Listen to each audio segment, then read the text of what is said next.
Le Trésor public de Côte d'Ivoire, à travers l'agence comptable des créances contentieuses, a sensibilisé les fonctionnaires et agents de l'État du département de Bondoukou au nord-est du pays sur l'impact négatif et des mandatements induits sur la trésorerie de l'État. L'implication des gestionnaires des ressources humaines de l'État au terme de cette campagne permettra de réduire de façon substantielle le nombre de mandatements induits, a expliqué le chef de service recouvrement des créances issues des opérations de l'État. Aussi, cette réduction permettra dans une certaine mesure de maîtriser la masse salariale et partant d'assainir le budget de l'État. Fitch Ratings a annoncé dans un communiqué publié récemment avoir maintenu à B+ la note de la Côte d'Ivoire avec une perspective stable.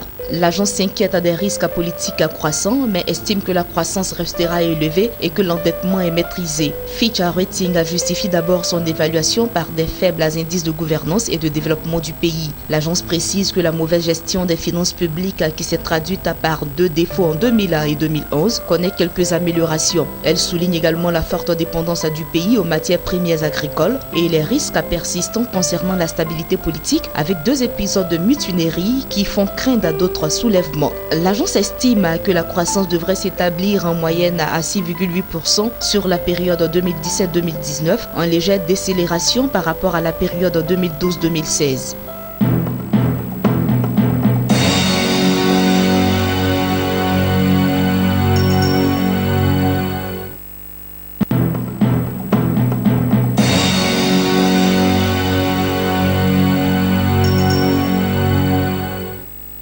Le gouvernement nigérian revendique le plus gros investissement de l'histoire du pays en matière d'infrastructure. À Lagos, lors d'une séance plénière organisée par le barreau, le vice-président nigérian n'a pas fait dans la modestie pour annoncer le chiffre des investissements effectués. En 2016, le gouvernement fédéral a alloué une enveloppe de près de 1300 milliards de naira, soit 3,6 milliards de dollars d'investissement à des projets d'infrastructure, soit les plus élevés à jamais investis dans ce pays. Selon le vice-président, la réforme du secteur de l'électricité est également en cours car c'est l'un des secteurs les plus importants du pays. En comparaison, le budget 2016 consacré aux investissements dans les infrastructures au Nigeria est de loin supérieur à celui de 2015. Le gouvernement de Goodluck Jonathan, qui l'avait établi, n'avait consacré qu'une enveloppe de 556,9 milliards de naira, soit 1,54 milliard de dollars au projet d'infrastructure.